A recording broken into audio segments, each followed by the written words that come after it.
It is episode number 23 of the River City Hardball podcast. I'm your host, Andrew Gibson, and a pleasure to talk college baseball today and perhaps going on to the pros with my friends from Jacksonville University. Chris Hayes is the head coach at JU, and one of his star pitchers is Trent Palmer. They join us on the podcast and on the eve of the Major League Baseball draft that is coming up tomorrow.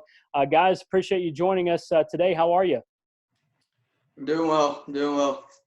Doing great. Doing great, Gibby, man. It's always a pleasure. Appreciate you having us on.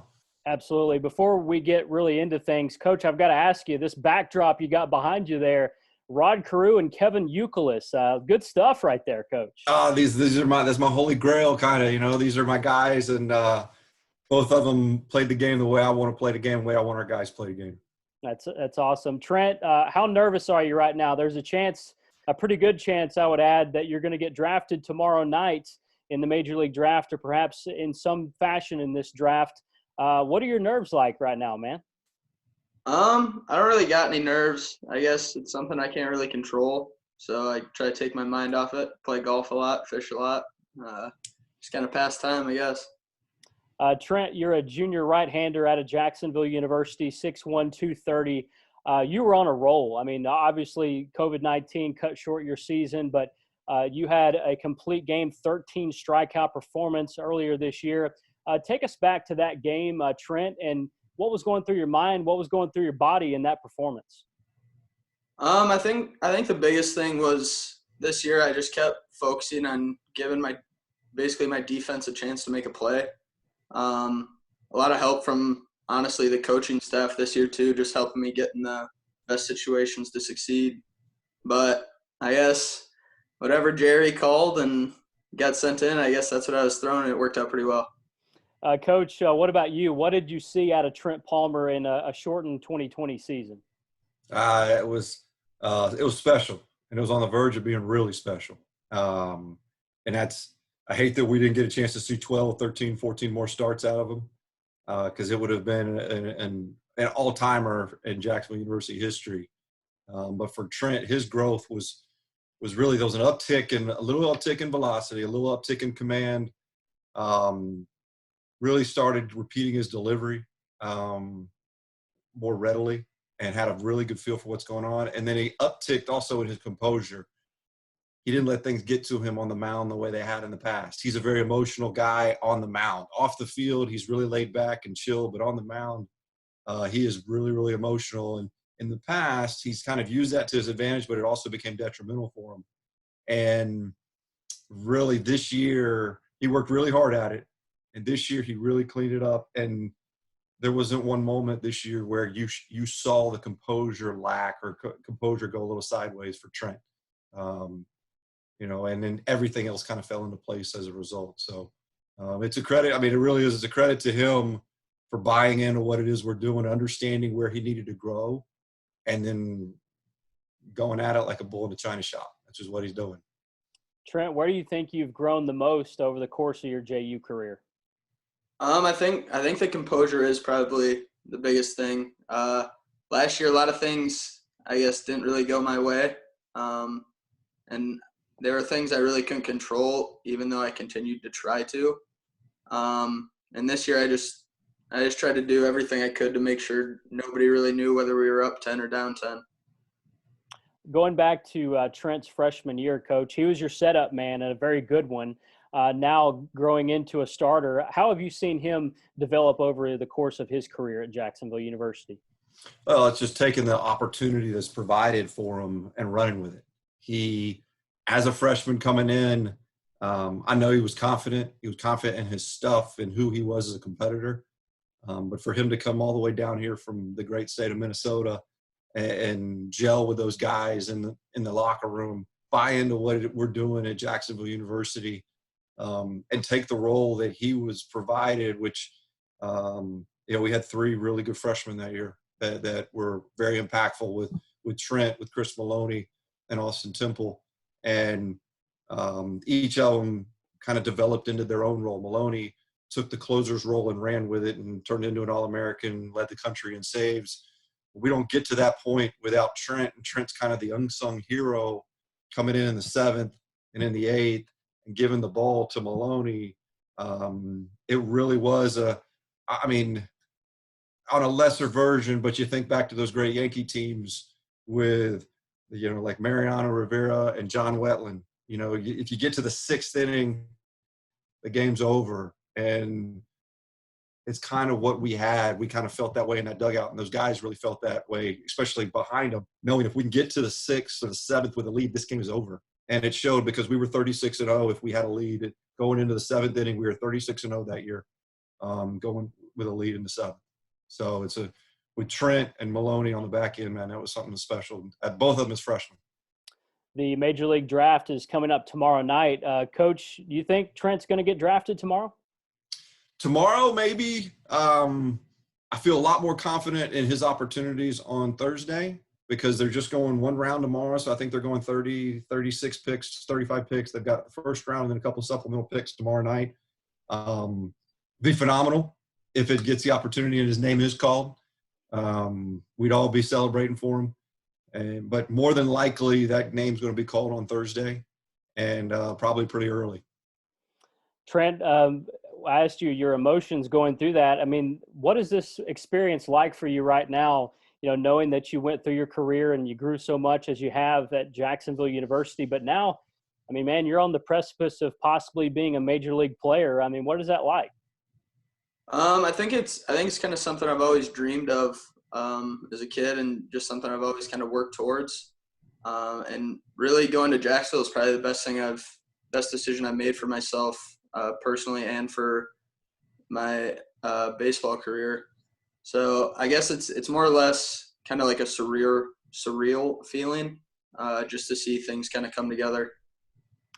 For people that haven't watched you pitch, and shame on them if they're in Jacksonville, they haven't seen you pitch. They got to get out to some games. I don't think they're going to have any more opportunities. They may not have any more after this is all said and done. But how would you describe yourself as a pitcher, Trent? And maybe what are some of your best pitches that you're working with right now? I think I'm going to use the fastball quite a bit. I'm not really going to stray away from it. It's my best pitch by far.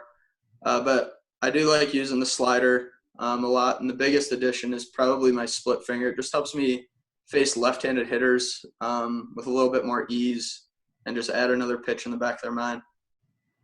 And if you were to describe yourself as a pitcher, what would you say? A bull in a china shop. Is that 100%. Phrase been used before, Coach? I think it might have. Yeah, that's probably the best way to describe it. And he's and nothing's going to stop him. That's the thing. Like it's you're not going to stop him from getting out and destroying everything he can possibly destroy. That's just his mentality. He's fearless. He's one of the best competitors that we have in our locker room. And when it's 91 to 97 from a 3/4 arm slot, slightly across his body, with a same plane slider with late break, and then the split change that looks like a fastball until the last 5-6 feet of the delivery. It's pretty special. And again, I wish I had one more year of it. And just so you know, Trent, if things don't go your way the next couple of days, you're more than welcome to come back, brother. All right. You look Better get some ABs. You look really good in that Dolphin uniform. I saw your swing. It's okay. I'll give you some ABs. We can negotiate that a little bit, Maybe 15, maybe 5, 10, 15 at-bats. We'll see. Hey, I'll give you 20 at-bats right now if you tell me you're going to, pull yourself out of the draft. I'll give you 20 at-bats right now. You're making me think now. I know. I know how to pull on your heartstrings. Hey, Trent, how are you going to follow the draft? Are you going to watch it at all? Are you going to go fishing? What are you going to do this week, starting tomorrow? I think tomorrow I'll probably watch it just because one of my best friends back home is projected to be like top 5 pick. But Thursday I actually have a tee time as soon as it starts, so that's my way to kind of escape it for a little while. Lose your phone, Trent. Just turn it off. It would be like the NFL player. I think it was Joe Thomas who went like fishing, like deep sea fishing, and had no idea he got drafted and got back to shore. And he's like, I got drafted. Cool. And he was like a top 5 or 10 pick, which is cool.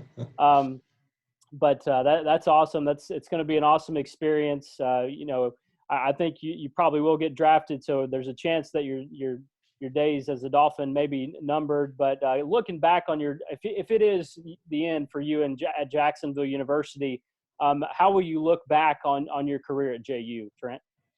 Honestly, the baseball is a big part of it, but I think honestly just the friendships and stuff you gain there. Like, I bet out of that locker room, I'll have over half of them in my wedding, and probably a couple of them, and I'll be best, like, people I'll hang out with the rest of my life.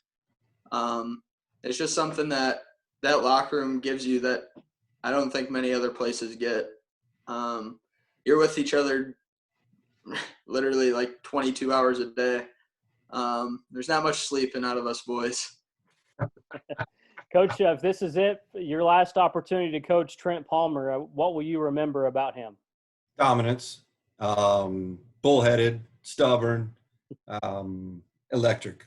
I mean, really good. As good as anybody's ever been in our uniform. It really is. But it was, he's had days of brilliance, and he had a year of brilliance his freshman year. He had a year of growing last year. He had some really good moments last year as a sophomore, but then he had his growing opportunities too.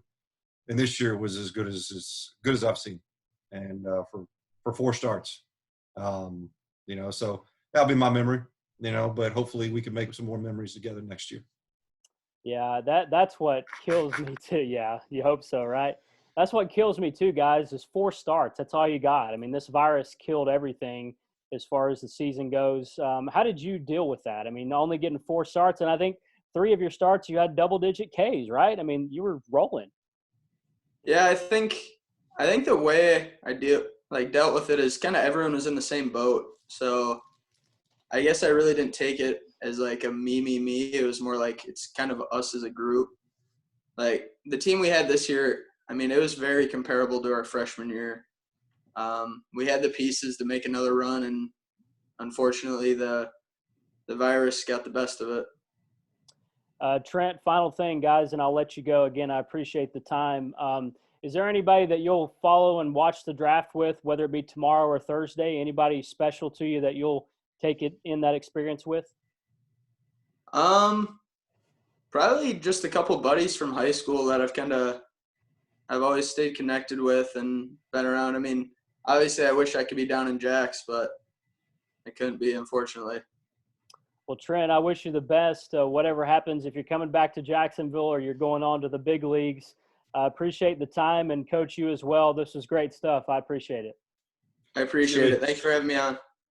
All right, Chris Hayes, the head coach at Jacksonville University. Trent Palmer, a Major League Baseball prospect and one of the best pitchers in Jacksonville University history, whether he goes or whether he stays. Guys, I appreciate the time. Thank you. Thank you. Awesome stuff.